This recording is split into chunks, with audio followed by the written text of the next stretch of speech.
Good morning, good afternoon, good evening, and good night. I know I'm talking to people in all parts of the world. Hello to all of you in the UK. Thanks again for following and for subscribing to the YouTube channel. To all my listeners in Canada, in South America, Argentina, in Central America, in Honduras, Nicaragua, Belize. Hello, Belize. And of course, the United States. You're listening to Mountain Spirit Speaks. Yes, we talk about all of the healing powers inherent in nature. And when I speak, I'm speaking from my perspective. That's why I call it Mountain Spirit Speaks. It's not a competition. I'm not arguing with anyone. I'm not trying to convert anyone. I'm just sharing. That's all I'm doing is sharing what has worked for me, the beauty of my culture and my people. I am, as you know, I am Garifuna. And traditional healing is the major provider of healthcare in most Garifuna communities and throughout our villages. The Garifuna are one of the few Central American indigenous groups that still maintain a degree of integrity in our traditional healing practices. Present-day descendants of the exiled Garifuna nation, which now number over 400,000, can still be found living along the Atlantic coastline throughout Central America in the regions of Belize, Honduras, Guatemala, and Nicaragua. Still quite a few in St. Vincent, in Dominica. Most Garifuna descendants, like myself, we still practice or at least have some knowledge of our indigenous ceremonial healing practices. I am a traditional healer in my community in Belize. Born to a long line of many generations of medicine women. We work in the unseen world. It's in that spirit that I come to you only to share the beauty of our culture and what we find to be most beneficial in maintaining harmonious lives. So that's what this is all about. Again, this is Arzu Mountain Spirit. I want to thank all of you who have subscribed. We have close to 150 subscribers. Of course, the goal is before the end of the year that we have over 1,000. So if you can help us out with that, please click the subscribe button right now. And also don't forget to like. A lot of people send me notes and text and emails and messages on Messenger telling me how much they like the show, but they forget to like it on YouTube. So that's really important. So please let us know. So let's start off with the download. There are two types of healers in our Garifuna tradition. One is the shaman, who we call the buye, and the other one is the chutao, which is the wisdom keeper.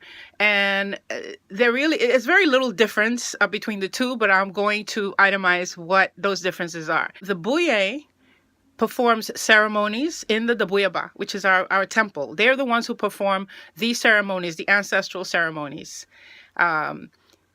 They also serve as mediums.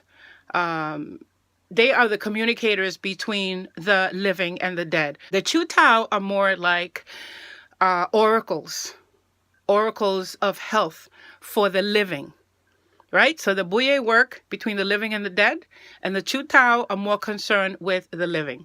The Chutao are designated usually at birth by the ancestors. Actually, both the Buye and the Chutao.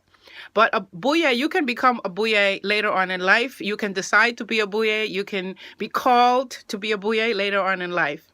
So the Chutao are the medicine people, men or women, who rely on the information received from the healing spirits of the ancestors in order to restore harmony and health to humans, to their descendants, to their families, and to communities.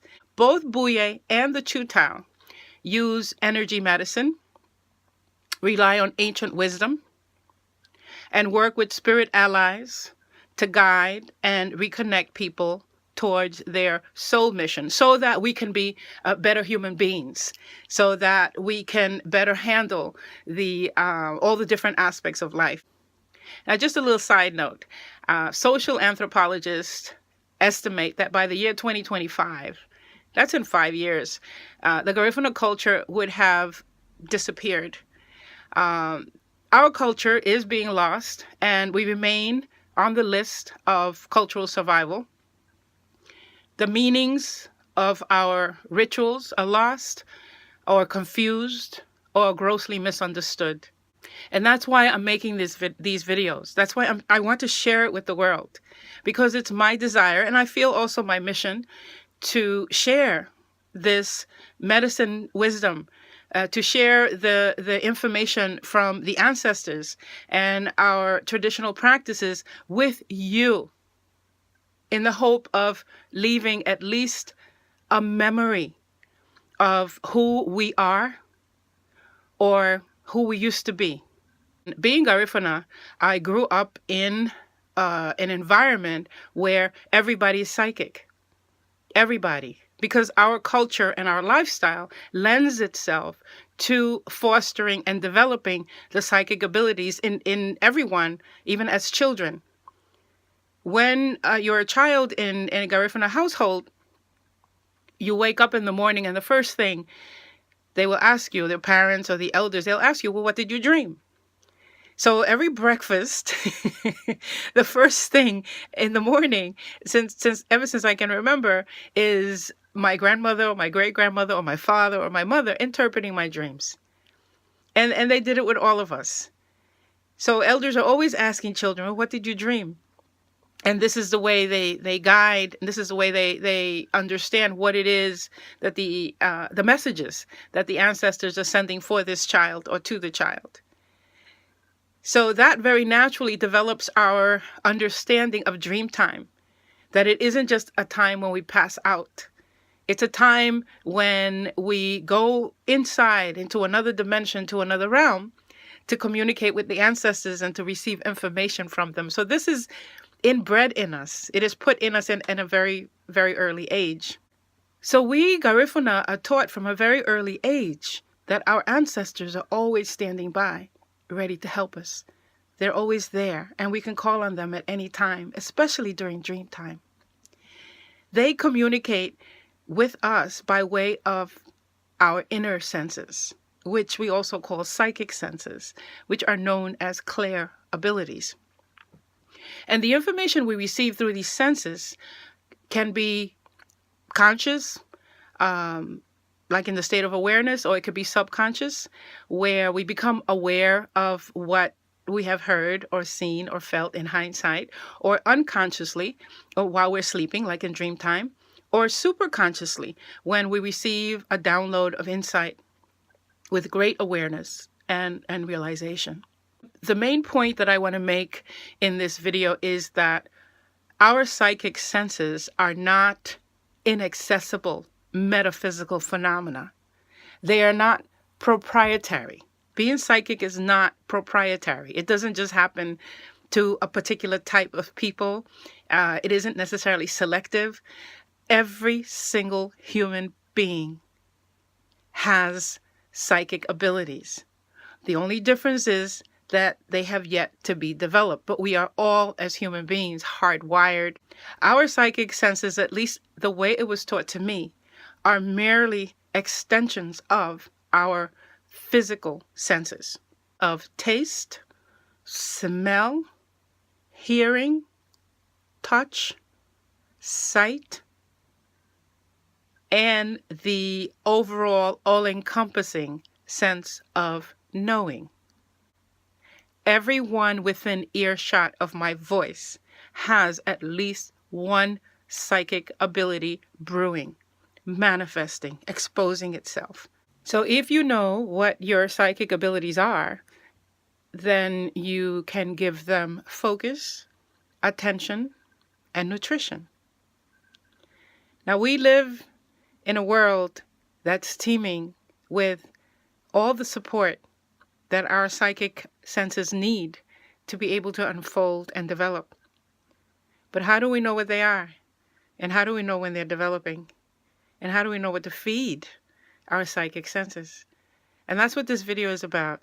I'm going to share with you the way our people feed the psychic senses, how we encourage them to develop, and how to properly focus on them so that they don't run rampant in our lives. There's a way you can do it. So let's talk about how to feed the psychic senses the proper nutrition. The ancestors from the plant kingdom carry nutrition and information to fully develop our psychic senses. Plants ingest sunlight and feed it to us in pre-digestic forms of photonic energy. All plants have different light frequencies. Each psychic sense feeds a different light frequency. So knowing which psychic sense you want to develop gives you the information you need to know which plants that you would ingest to feed that particular psychic sense. So I'm going to break down for you each sense and light frequency that feeds them, and the plants used by our medicine people to feed, strengthen, balance, and develop all 5 of the psychic senses. Every psychic sense has a group of plants that works with them. And what these plants do is they balance the physical senses so that the physical senses are free to expand and develop the inner part of that sense. Because your psychic senses are only the inner part of your physical senses. Is that clear? I hope that makes sense. So for all the 5 senses that we're going to be discussing, I'm going to give you all of the plants that we use to restore, clear, and feed those senses so that they can develop properly and in balance. They each have a metaphysical plant that's usually just one. And that's the plant that will expand that sense. Or if you want to call on it. Let's say in the case of clairaudience, in the case of hearing, the first plants would take care of your physical hearing. They will clear that chakra that is in charge of hearing. They will feed that whole area of your life.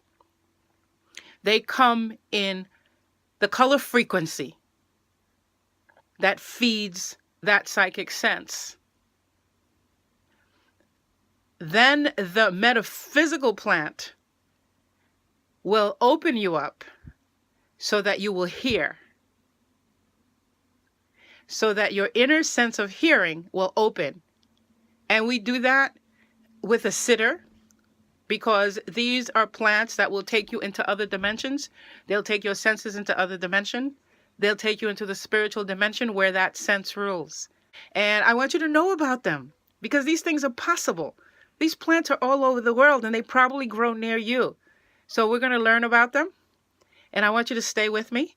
Please don't forget to hit the like button and subscribe if you haven't done so already. This is Arzu Mountain Spirit for Mountain Spirit Speaks. We are the show that cares about your health and the healing powers inherent in nature. So let's work together and see you next time.